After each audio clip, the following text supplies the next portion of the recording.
You asked me to come and talk about outreach. I did this presentation this morning actually for something else, and I was like, this is actually very fitting to give you some of like what we're seeing out there and to help gear some of the outreach that you would do. So I was like, I'm just gonna bring this, and it kind of worked out. So the first thing, yes, this is about what we're seeing out in the streets. Brandywine does a lot of different harm reduction things, and through that we've been able to identify different substances in the drug supply. I'll get into all that. I'm not going to do this, like I said. Brandywine, I will say everybody thinks of Brandywine Counseling and they think methadone clinic. That's it, right? Is anybody familiar with Brandywine? Yes. Maybe are you back there? No. All right. So Brandywine Counseling has been here, been around for about over 35 years.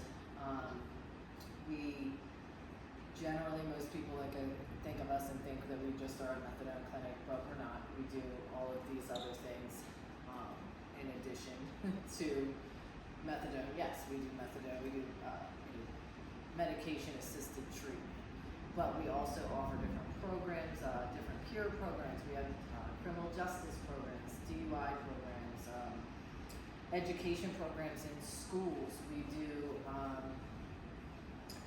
mobile units, everything but housing is kind of like how I like to say it, right? If you need housing, don't call us. Well, we're going to find you somewhere else. But any like peer case management, and so many different things Brandywine does. So I wanted to list off.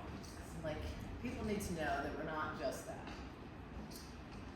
So what I do, these are the programs. I don't like using this. It's very small and I don't like it. Okay. So I oversee these programs.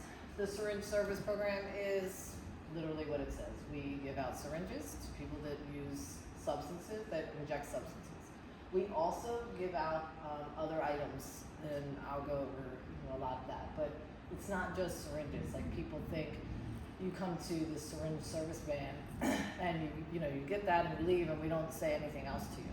No, we have we give HIV, Hep C, syphilis testing on the van. We will take you to treatment if you're like, I'm ready to go. We will do wound care for you. We will set you up with case management. We will deliver to you. We bring you Narcan. So much more happens on this van, right? This one, Portable Clinical Care Program, it's like a medical mobile program. So it does pretty much everything the syringe service program does, but it has access to a doctor. They go out statewide. I love that program. And that program is for unhoused individuals. So if you were to come across anyone out there in your outreach, you could refer to my people, or we could connect, and I could say, hey, team, Dan has somebody over in Robbie Square, or something. We can come and support in that. This is the HIV education and testing program. We have 5 vending machines statewide. Those vending machines have Narcan in them. They have Deterra bags to dispose of your old, if you have pills, people have pills in their medicine cabinet, so you can safely dispose of that. Fentanyl testing strips, xylazine testing strips, metatomidine, all these different testing strips to find out if there's that in your, whatever you might use. We have pregnancy tests, hygiene kits in there. Like, when it's cold, I put hand warmers in there, and it's all free. You just put a zip code in, right? So there's one right on Lancaster Avenue, Newark, Dover, Georgetown, and Milford. And hopefully other agencies will want to get involved, and we can have more of these, out there. Excuse me, can you sorry? No, go ahead. I apologize for being late. No, it's okay. But on the portable, is that, do they just go where they are requested, or do they go? Yeah, pretty much. There is somewhat of a schedule. It's like, so Thursdays they have the doctor, and they might go to Sunday breakfast mission, and then maybe they go to the YWCA. Excuse me. but throughout the week, like we can reach out to the doctor if need be. But if you, like we also go, so like Wednesdays they go to Kent County, Thursdays they go to Sussex. So there's somewhat of a schedule, but it's very much like outreach driven. Like we are going to try to find you. You know, if somebody calls our phone, and you know, obviously it will go or refers to us, but we're just out there trying to find people, right? So the vending machines. The Lancaster Drop-In Center is the drop-in center on the bottom of Brandywine. It's in the basement. It's where my office is. It's where I started my job at Brandywine down there as an outreach worker. Everything, you know, you could, that it's not funded, first of all. So we just offer this as a part of Brandywine. All donations, the food bank, we have the food bank there. A lot of the people that you would see outside here come to my drop-in center and frequent other drop-in centers around here. Laundry, showers, there's a computer. Most of the people that come there just come there to rest. You know, they just want somewhere to be during the day. And then they leave.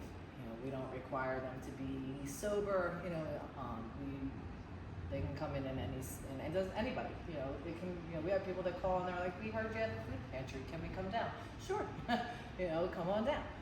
So, and then this isn't for medically complex patients. You see lots of people that now are missing arms and they have no. You know, they're missing their legs, and that's a very different thing than what we used to see with this.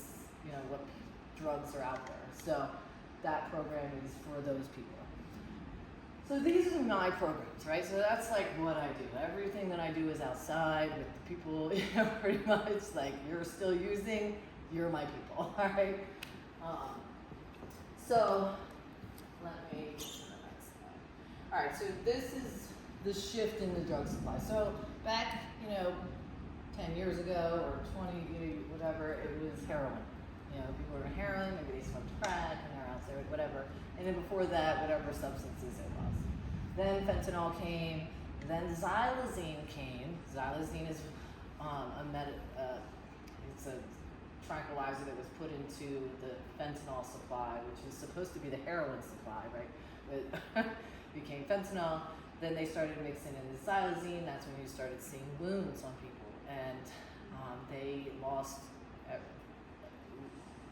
there are many people that are missing limbs now because of this particular thing that was put into the supply. So what we saw, that was in around 2024, it was mostly xylazine. Now it's something called medetomidine. Medetomidine is similar to xylazine, but it doesn't cause the wounds. It makes them, I'll get it. There's another slide about that. Cocaine, lots of cocaine out there now. If you're severely sedated and like this outside, you know, you need something to try to pick you up. And so people are trying, you know, like, I'm going to do this. And now crystal meth is something that's here. Like, all of these things, like this, cocaine's always been here, right? Everyone smoked crack or, you know, that's always been around this area. We just haven't seen it as much. And now crystal meth, we didn't used to see that hardly ever. And I get people all the time that come and sign up, and that's their drug of choice. So, all right. So this is what my syringe service program did last month. We gave out almost 20,000 syringes, all clean, new syringes. We had 730 people come through that drop-in center. We gave out 397 smoke kits, first aid kits, condoms, the fentanyl test strips, and then, you know, medetomidine and xylazine. Just want to give an idea, like we give out tons of things to try to get people well and safe. So medetomidine, this is what I wanted to get to. Another tranquilizer, veterinary tranquilizer. It's not for humans. It is severely sedative. What happened? So the first time I saw a woman was with us, and she was out of it. So then I did a strong rub, and she wakes up, and we had put the pulse ox on her. Her oxygen's 97. Her heart rate is 25. Okay, and she is talking to me. And I'm like, what? You know, it was very scary, right? Like I didn't even know, like we called 911, obviously, but that's what it looks, just a very different thing, you know. So You give them Narcan.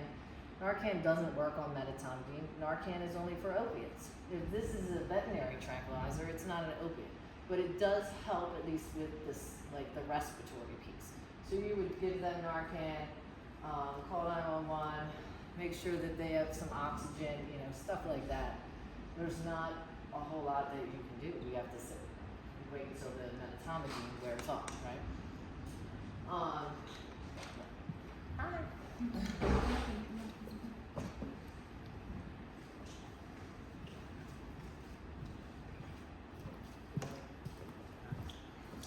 So withdrawal is really quick with medetomidine. Within 6 to 12 hours, they start to experience withdrawal. The blood pressure goes sky high. They start shaking. They're vomiting. They end up in the ICU. Withdrawal from medetomidine is to the hospital, right? Most people that are using it every day. So we want to get them into a higher level of care and then transition them down. Alright, so I gave you some like what we're seeing now, like there's all these issues right here that affect us doing our jobs or trying to help people. So if we're going to talk about outreach, we got to talk about stigma. So there's just the people that are like calling you a junkie and saying, negative things, and you chose this, you wanted this life, and all these other things, right? Public general stigma. Structural stigmas, what our policies in our place, that's what they're doing. Provider level, pharmacist. So I remember being at the hospital, and so I'm in recovery, right? I used to be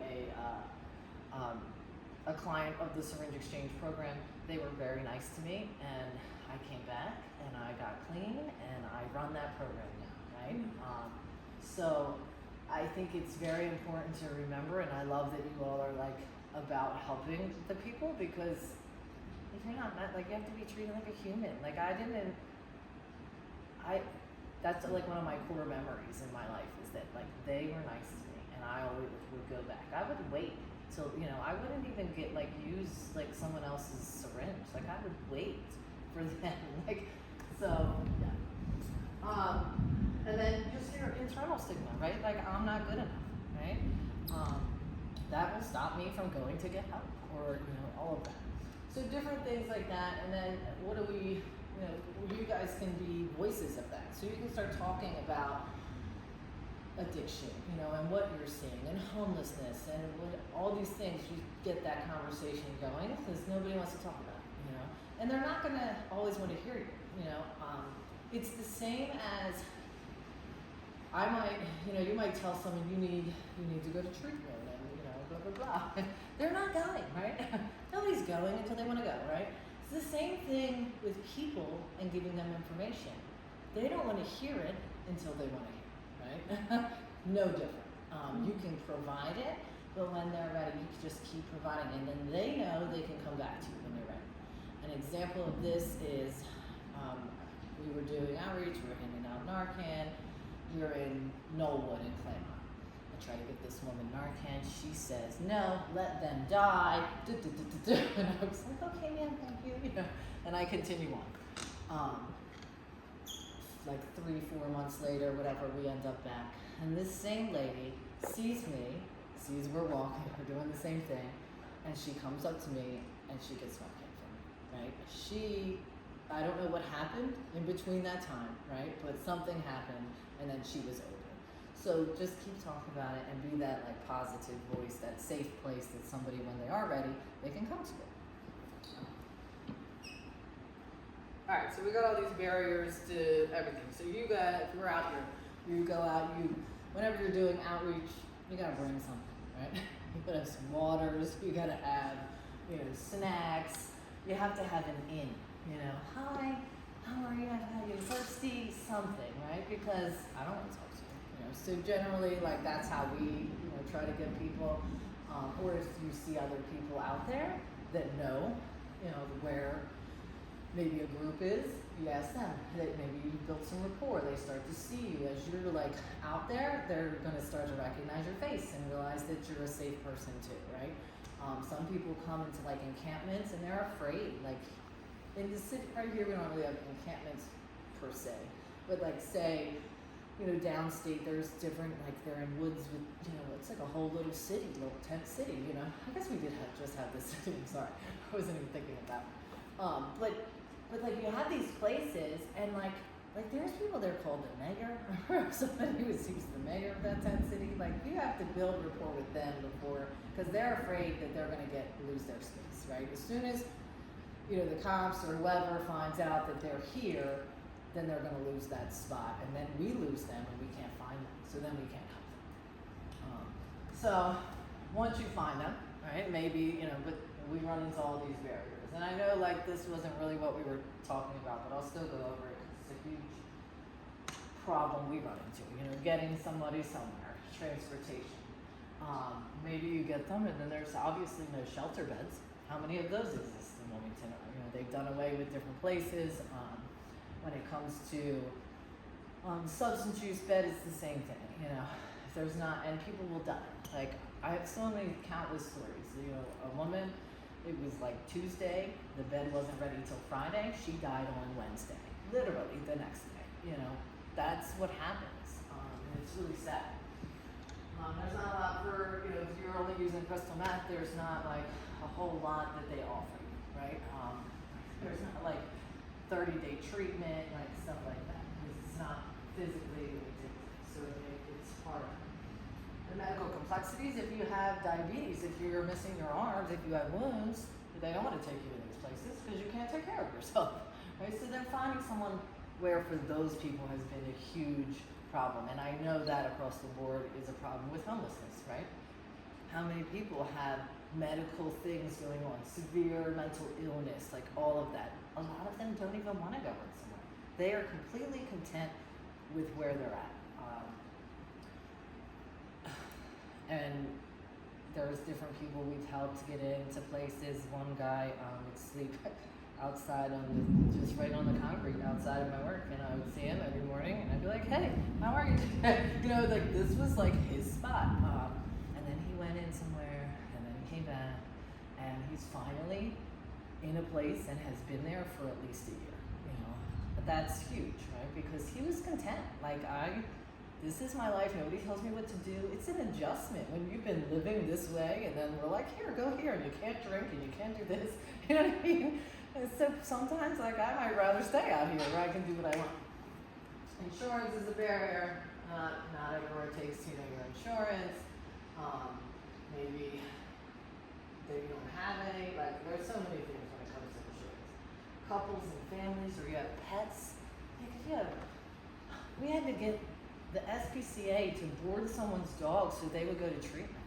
She's still clean today. Super amazing story. But like, she wouldn't go because of this dog, right? Like years because of the dog, you know. And we get it, but we couldn't get anywhere. And finally, the SPCA said yes, and one of the ladies that worked there took the dog home. It was a beautiful story. But these are the things you gotta figure out and come up with easier ways. Couples, there's nowhere here for couples. You gotta find somewhere in like California, and then you don't have insurance for California, so that's a big barrier too. And then moms, kids, like where's my kid going? There's just a lot, and we gotta try to come up with ways around it. And then if you don't have an ID, you're beat. That's like one of the hardest things to get. You get 2 pieces of mail. Like all of these things are things that your voice is with legislation, different stuff like that. Like we can try to make change. So. All right, so systems where we can meet people. We already talked about it. We meet them where they're at, right? These mobile programs, boots on the ground, walking around, doing different outreach stuff, taking them and physically dropping them off, a warm handoff, right? Not just saying, hey, there's a shelter right over there, or this is over there, and like just giving the verbal referral. Like, no, I'm gonna take you in my car, I'm gonna sit with you until you get in, right? Which is a lot. And it's hard if it's just you volunteering, or even at your job, these nonprofits, they don't hire that many people. There's only this much money to do this much work.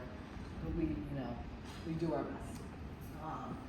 if they trust you, they might be open to you, you know, going into wherever. And then this I'm getting ready to get into is how I'm able to know what's in the substances. We do. So I don't like that that's on there. I'm gonna fix that slide later. I'll get into that in a little bit. There is this bill. I will touch on it briefly. The new harm reduction legislation, or the bill that just passed. It's very controversial. Some people are very against it. You know, some people are not. I'm not, because it protects me and my staff. It allows us to, I gotta read it, because I don't wanna mess it up. So Department of Substance Use and Mental Health, they oversee, any of these kinds of programs, or before it was public health. So it's moved under there. It eliminates, basically, it's saying that what we do is okay. I'm allowed to do syringe services, right? Without, previously the only thing that was legal was the syringe itself. Even though we gave tourniquets and the hookers and all those things so that you didn't share that, because that, you share that, you can get Hep C, you can get HIV, all that. So we give you all fresh stuff. That stuff was all considered illegal, technically, right? So in reality, we could get arrested for having these things. Our clients, our participants could as well. So this takes that away. It says that paraphernalia is not a criminal offense, and it is in some ways, but it's not going to affect me anymore. It's not going to affect my clients, right? But if there is somebody selling drugs, like, it doesn't affect that part, right? Like dealers are selling drugs, if you're manufacturing, you're doing stuff like that, then it's different. It's still going to, the law enforcement still has that authority. It's just not like, oh, you have a tourniquet, I'm gonna arrest you. Do you know what I mean? Like, maybe we'll try to get you some help instead, because we're gonna have all these other programs helping. So it's still, it doesn't weaken enforcement against drug trafficking or manufacturing. It just doesn't remove oversight or accountability, and it doesn't restrict law enforcement from using paraphernalia as evidence in criminal cases. This allows our participants to access services anonymously, lists a little bit of the barriers to them getting some of these things, stuff like that. Alright, so I bring all of that up because we did not used to give out smoking kits. A smoking kit is a crack pipe, alright? People are very against it. I understand. It's different, right? We always said we did syringes because of HIV. Right? Well, if you're not using a syringe and you're using a pipe, then hey, you're definitely in a better place from getting HIV, right? But there's this stigma around it, right? You're giving out pipes. No, my people got xylazine and then they stopped injecting, and I lost contact with lots of people, right? So then they're not coming to my van, and I'm like, what's happening? Like, what's the change? They're afraid that if they inject, they're gonna lose their arm. So then they're sniffing, they started smoking it, like all these different things. So I said, let's give out pipes and see what happens. And our numbers went back up. So when I stopped giving them out, our numbers went down 70%. So say I have 100 people that I see a week, I'm seeing 30, right? That's a huge change. That is a huge loss in the people that we can engage. So that new legislation helps me. Now I'm not gonna get in trouble, and I can still try to get these people. Because those same people, they might not be using a syringe, but they're still doing all the same behaviors. Now I can give you a condom. Now I can give you HIV tests and Hep C tests. And maybe if you decide you wanna get into treatment, you're gonna ask me first, right? Alright, so I have a machine now that will test your drugs. It's a mobile device. We got it because of all of these shifts, like I said, and then we do get samples and we mail them out, but it takes like 3 weeks to get the result. So in the moment, if you have this particular thing, and like even like party drugs, like you've got teenager, college kids that are going and taking Molly or whatever they're doing, this will test it and make sure there's nothing in it, right? So, or tell you what is in it. We tested something today that came back like an ADHD medication. And I was like, what? You know, so people think, you know, this will at least give you an informed decision before you use. You know, then you have that choice in like real time as opposed to 3 weeks later. You know, so, what time is it? I'm almost done. Got like 2 slides.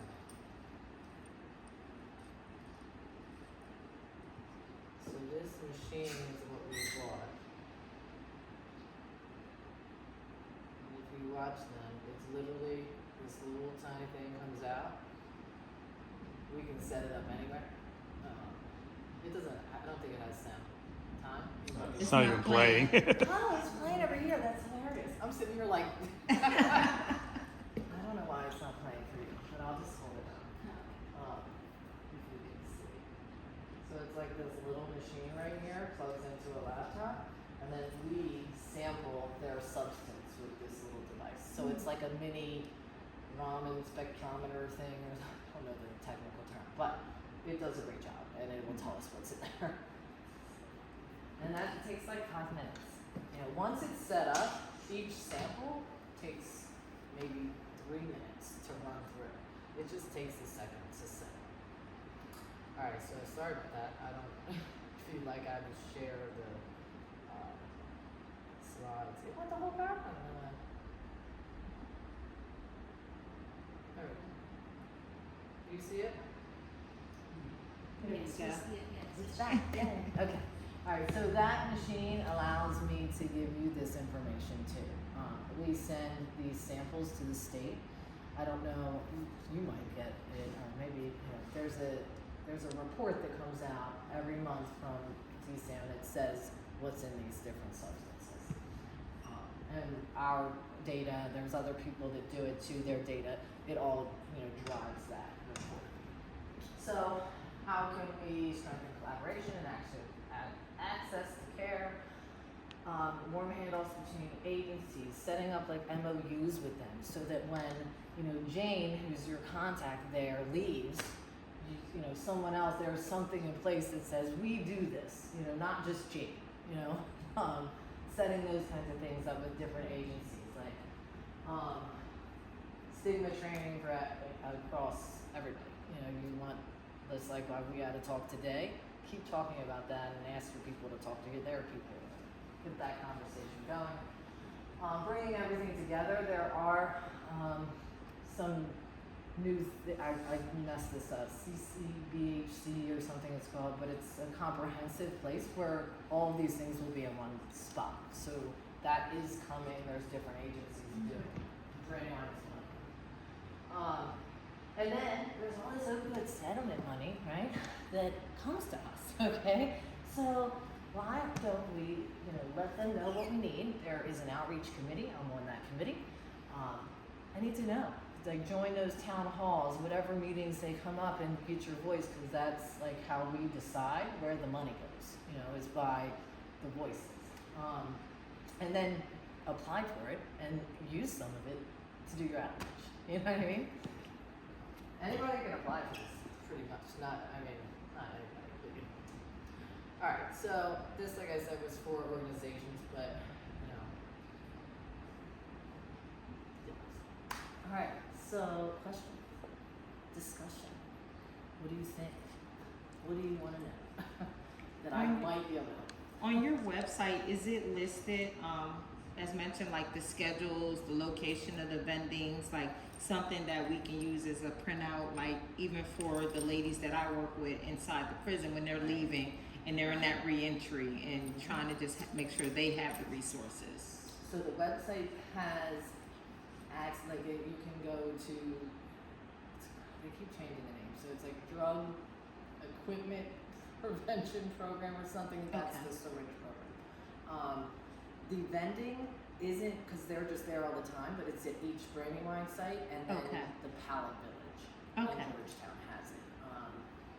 So there, and then if you give me, I can give you my card, and Okay. I can email you all that Yes, stuff. thank you. So that you have it, you may have to go to the website. Why don't we just do that? Thank Make it easy. So how many times do you have to see a person from outreach in order to get them into treatment on average? Oh my gosh, it could be years. It could be years. Yeah. It could really be, yeah. Like there's some people that like never got. Right. I had a few, because that's another part of where I was looking at my numbers. I'm like a lot of my people have died. That's why some of my numbers are not as high as they used to be. And then some people, they're tired and they're ready. It really depends on the person. I cannot answer you that with like a Definitive answer. no, That's okay. not at all.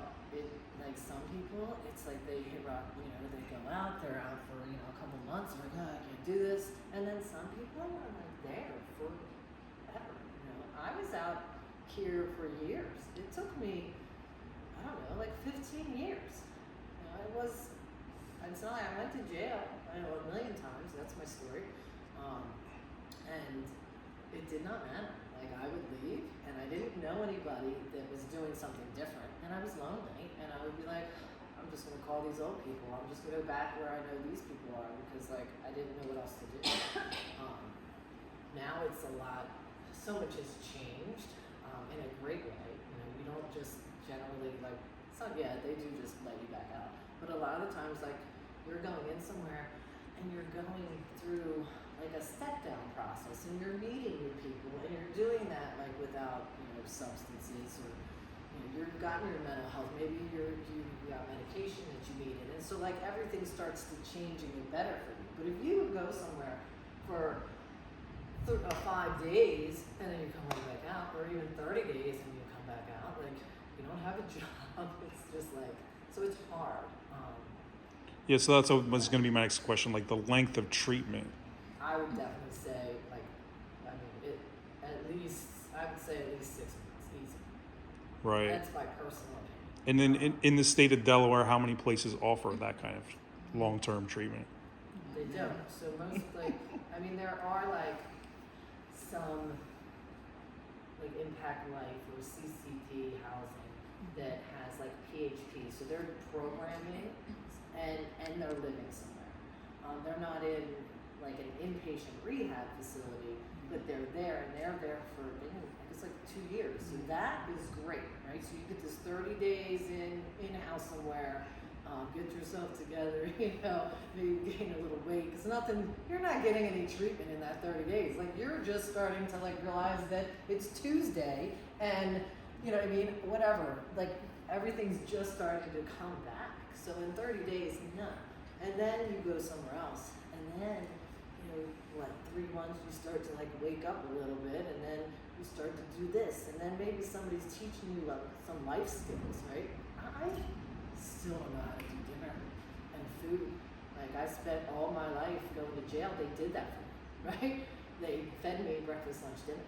I'm the worst at this, and I'm I haven't been to prison since 2014, but I had to learn all these things, and that's something I think that places now are thinking of,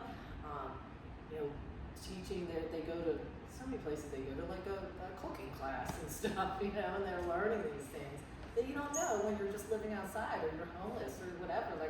You're not doing that. So I think all of that is super important. So is there a lot of people you're able to place in a program like that, or there's just simply not enough beds? And so some people they try to go into treatment, but they're not able to. That's always a problem, bed space. Yeah. But not always. I don't know. Sometimes there's places the places we call will come and they're there in 2 hours and they'll pick them up and take them. So Bowling Green, we use them a lot. I know that Banyan does stuff there's different places that are really great for showing up right away. And they didn't that just started in the last couple of years that they're coming. Because when the person's ready, you gotta go. You gotta go right now. Let's go. Because too much time passes, they're gonna be right out the back door going. So that's happened too. They've come and we're here to pick up such and such, and we're like, oh, we can't find them. They left. So, but then when we see them again, right? You're nice to them. Okay, hey, what happened? Or, you don't even have to ask them what happened because they already are avoiding you because they know you're going to ask them that. You know, hey, well, you need this or you know, whatever you can say to them to not make them want to step away. Because there's a shame that comes with that too, right? I told them when I was going to go to treatment, they called somewhere, the people came, and I left. Right? So I don't want to go back there now because they're going to be like, you know. So the more you treat people like without that judgment, the more they're likely to come back to you when they're ready. So I didn't answer your question, did I? Can you re-ask it? I was just asking, how often do you try to get somebody to go into treatment, but there's just simply no space or nowhere to send them? I mean, it does happen, but I can't say.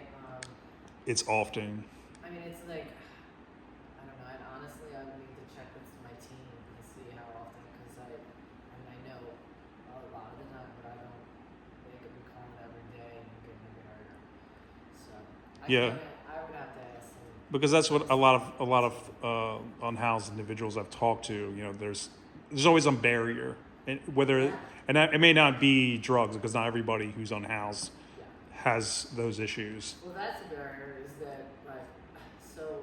I feel like there is a huge barrier for people that are not using substances. Like, where's the housing for them? Where's the housing for the reentry people that like maybe they have gang stuff? Like they're not going into. There's no sober living or living for them. Like that's needed for everybody. So, finding. Yeah, that's a across the board problem. Well, then, talking about housing, then do you find that there's better outcomes if they have housing? Because I'm sure you guys treat people Absolutely. who Yeah, are not homeless, obviously, or unhoused. I believe in the housing first model, where you allow people into housing regardless of them using. How hard would it be to stop and why mentally would you want to stop using substances or drinking or whatever if you are like living outside and it's really healthy? You know what I mean? So I think that giving someone housing and then providing all of the supports with that, gives, because the PAL Village, like they have people, they stay for 2 years. They're not allowed to bring their stuff inside. They're not supposed to. But they have lock boxes for them to leave it outside and not bring it into the center or the village. And like some of this year, they're getting jobs and they like max out of their time and they move on. So, they were talking about doing a pallet village up here. I was excited for it because I go down and visit. It is not bad. It's not like it's very safe right there. It's like clean. It's so nice. Like you would not know or think that like there was whatever going on there. Do you do any work with the Hope Center up there in Newcastle? I don't do any work with them. We just refer to them. You said do And they have some of our resources? people, come from there. Do they have resources then for substance abuse and treatment?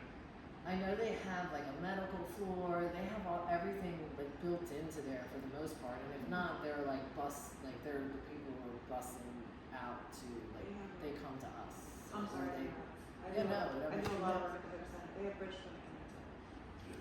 So, Bridge is in there, for mental health and substance abuse. And then they have, Christina Care on the 6th floor, with the I think they have like a doctors. daycare thing in there. Yeah, it's pretty great Yeah, it's- to set up to get somebody back on their feet. Like all those things, you can't just get on your feet without like all of these supports in place. Like it's just it just makes it much harder. Well, how do you feel about the resources that are offered here in the city? Is there not enough? Is there I mean, too much? I think that we could do better. On like what issues or what? I think we could do better on like the shelter situation, the housing situation. Yeah. So you mean more emergency beds, or I mean, I guess we need all of them, right? It's temporary housing. Yeah, I would say that and like women's, like something like emergency for women. There's not really that. What else in the city? Okay, sorry. Keep it 2-1-1. If I can jump in for you. Thank you. So like For your question, one of the things that I would say, because I worked like on different platforms, like the system, the referral system, the 211 system, like that you're given this number and you're saying, hey, call in there, and then trying to navigate that and even find all the resources within that 211 system, or if people are not getting back to you and things like that. And then when it comes to housing, there are a lot of barriers. It's not just some of the housing for sober living, they may not take them because they're on methadone or they're on MAT. Some of the other challenges is, like she said, when you have those medical conditions, if someone has a severe medical condition, they're going to turn them away because they don't want to have to deal with the medical side of it, even though they need the substance use. Recently, we came across someone who spent like 2 weeks in the hospital. So he still needed substance abuse treatment, but he got refused because they considered that his detox period, where like you were in the hospital, so you should be detox, you should be okay. So no, you're not going to get admitted into this program. So it's so many different challenges depending on what the people's situation is. How often? 211 thing is like It's they're gonna call you back. Yeah, If you don't I'm have gonna a call you phone, back, and I need right, your help like you're gonna right call now, and I have every nowhere to go single day, tonight. And then wait for them to call you back. Yeah. And like, you know, my phone only maybe works on Wi-Fi, Yeah. and yeah, that's. And they'll tell you like we have no bid. Most of the time that I've referred people in, it's literally a wait list. Like the bids are not available, the spaces are not available. Yeah, so. That's yes, absolutely for that. So there's not enough space for substance abuse, let alone Yeah. people who are unhoused, just for whatever reason. Exactly. And that could be just for medical reasons. Like I've Yeah. met people out there like that. So you're unhoused, you have a substance use disorder, and you have a medical condition. Right there alone is just like wipes you off the board, like literally, because of those barriers alone. And then you're like highest risk if you're on. Yes. You know what I mean? So, How often do people need hospitalization? Like in terms of if they come in? Because I've met a lot of people out there that they're afraid to stop using because they believe they'll end up in the hospital and they may die, especially with fentanyl.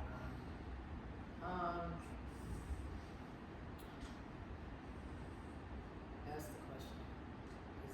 Ask me again. Sorry. How often do people need to go to the hospital? They're Because using metamidine all the time. If that's the substance they're using, yes. Like we don't. So for anyone used to get like walk-in referrals, like people used to be waiting outside in the morning. That does not happen anymore. Like most of the time, there you have to go inside somewhere, and then you know they get referred to Brandywine or this place or wherever they go. I mean for that particular substance, we see that a lot nowadays. Like it didn't used to be that way. Like you could detox at least in just a regular detox, but these people are having to go to like ICU for metamidine. yeah, like that's what I found is that they won't leave the block. Like Oh yeah. No, we have to go to them. So we'll have a van. Our van is parking on 3rd Street. 7th and a half is right here. They wouldn't walk the 3-4 blocks down to the van. And that's we ex- have to go to them. that's exactly what I'm talking And about. Here we are. Yeah. They're not coming to us anymore. Like Yeah. we used to have so many like sites. It was like 3 sites a day. I took them all. There's 2 sites a day now, and then the rest is like deliveries and outreach. Like they're out trying to find the people because they're not coming to us anymore. So why are they not coming? I don't know. I think it's the metamidine because of how it's like sedative. Like I'm not. I can Sedative, barely walk. yeah. You know what I mean? I'm like knock on the over like this. So how I'm getting all the way down there. They're not gonna make it. They're gonna get a few steps. They're gonna nod or whatever. They're not gonna make it down there. That's what I assume.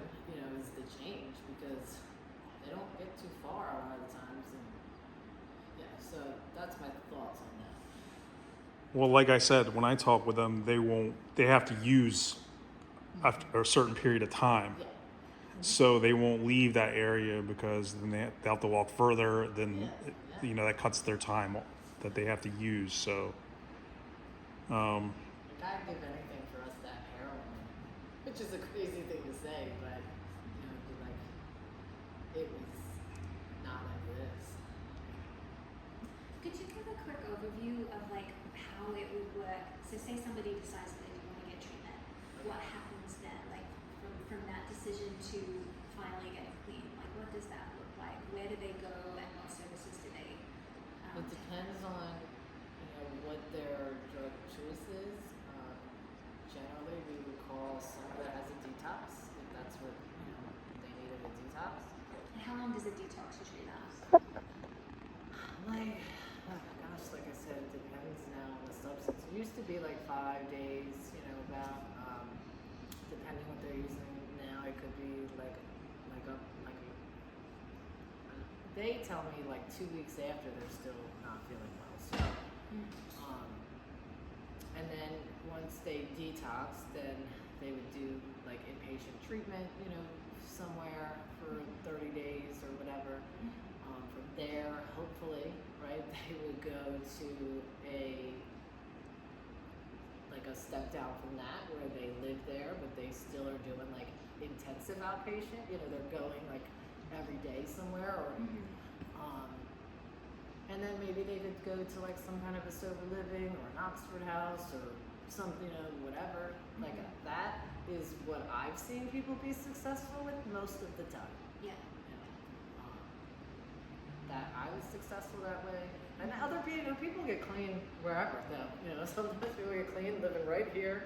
This is where I got high at. I bought from the dealer across the street, and they get clean, right? But that's, you know, not all the time. when you talked about jail, how often does that translate into sobriety, like long term? I guess it depends what the person gets in jail. Like how long they're in there, or why they're in there, or No, it's very much a, you know, I'm here to, maybe I was offering some services while I'm in here, maybe I did a program in here, maybe I did some like re-entry, and somebody came and saw me and was like, hey, but that always isn't the way, like that didn't happen for me, that was my experience. But everybody's different. Like I can't say that this person or that person is going to stop because they went to jail. You know, I didn't want to go to jail anymore. Like literally, that was my reason when I came out. I was like, I'm so tired of going to jail. You know what I mean? Like that was what it was. It wasn't that I wanted to like, you know, have a great job or you know go like goals and dreams. Like I was just tired of going to prison. And so it really depends on the person. Like they have to have a reason, like a purpose. I believe that purpose is the most important part for someone to get. Like, what's my purpose? Most women that come into, I can tell you, so I sit in on the meetings, like, so we see who comes in, what substance they're on. So I'm not seeing the substance that you mentioned. Most of the women that come into our facility, they have the fentanyl, they also have their methadone in there, they have the marijuana, they have the Percocets and things like that. We see a lot of women that come in and withdrawal, like severe withdrawal, and we have to send them immediately back out to the hospital instead of keeping them at the facility. That's the methamphetamine. It's in that fentanyl. Yeah, so I'm not even sure if they're actually even testing for it. So that's something that a conversation piece. But running the SUD program, to answer your question, a lot of the women come back repeatedly. So I have had women come to the program. We literally successfully discharge them. Our programs range anywhere from 3 months to a year. And I've had people get discharged and be back 2 days later. And they come back right back in with everything right back in their system, although they've been in the program and they've been clean while they're in prison, and then they get out and they're back 2 days later with everything in their system. So it is definitely a revolving door. I think when you spoke about hope and just having that hope piece, and that's a lot, because no matter what we give them on the inside, a lot of them make the choice and the decision that when they get out, they don't take those skills and they don't take the things Well, you that they've always- learned. And you, I'm sorry, I didn't mean to interrupt, but like Yeah. a lot of the time you get out and you gotta trust. Like, Yeah. maybe they were wrong. Maybe I can do this stuff and be okay, Yeah. you know. Well, I But think a lot of it the probably time, you depends don't on your believe that environment way. that you going back. I mean, I met people who were out of jail and they were homeless, Yeah. and so that being back on the street obviously isn't going to help your sobriety. That's a big thing, and even with the re-entry part of it, so, and having that wraparound service is very big, like you mentioned, all the I think services. that is like huge. It's so huge to get, because you need that time. You need a significant amount of time living a different way. Like, in my opinion. You have to relearn how everything. And that's drug use, mental health, unhealth, like, yeah, you're living a totally different life.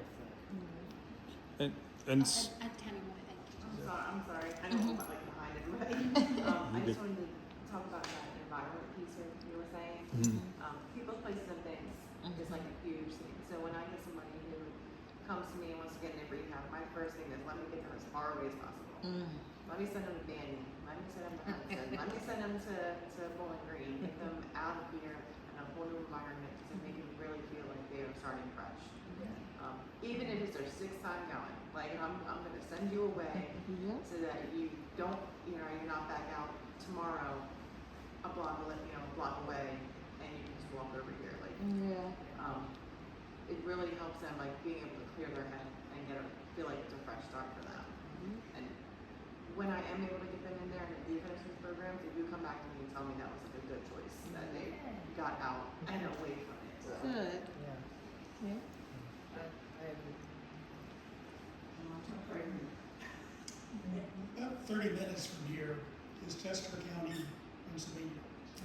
And I've heard it said recently that they have reached a functional zero as far as how many long-term homeless are in Chester County.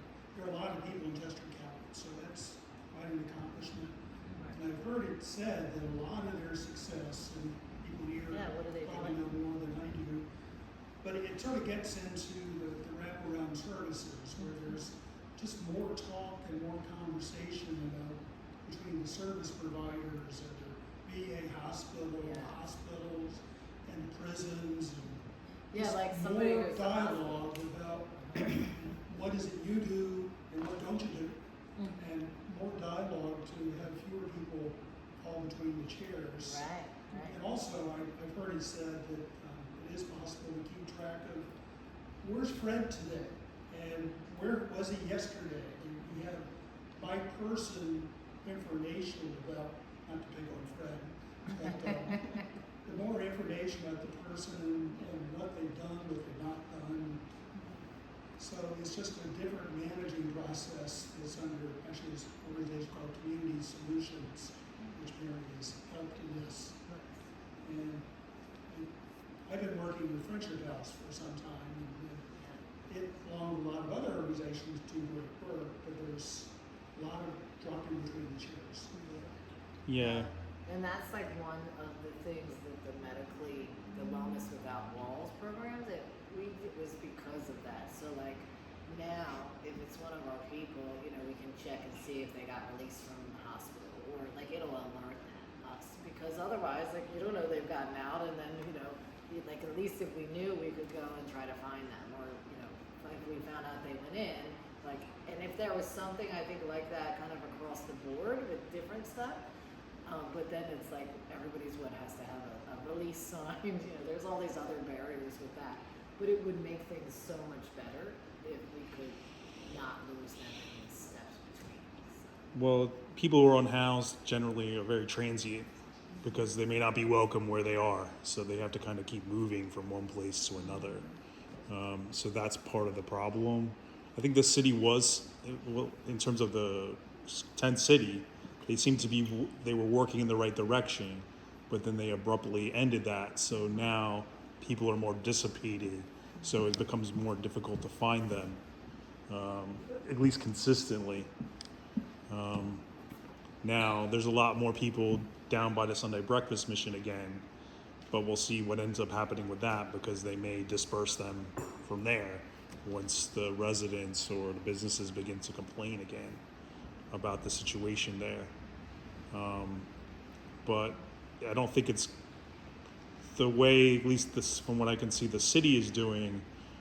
They're not going to be able to get rid of the problem the way we're headed. We're just headed back towards the way things have always been, essentially. Now, I thought the task force was a good idea. I don't know, have they decided to completely end the task force? It's turned into, task force has turned into, I'm sorry, it's late for me. Like not a council, but like a board type Mhm. thing where you meet, discuss things. Well, who's on that? Like, how do they choose who represents who on that board? Okay. I mean, the task force that they had before, Friendship House was a part of that, the Ministry of Caring, the Sunday Breakfast Mission, there was some other organizations, and then there were city council members that were members on that. But then they gave the report to the mayor, and then they decided on, building the park, and they were gonna build a day center. I think they're still doing that. So I was heavily involved with the park. I actually managed holding it myself. I'm on a first name basis with several of the participants that stayed there. The day center over on 4th Street was going to be a drop-in center, and half of it, and the other half was going to be a main dining hall. Yeah. I know it's still being worked on, but I don't think we've made a final decision on what it's going to be. I don't Yeah. want to speak for the city, but that's just the way I heard is that Yeah. there was no final decisions yet.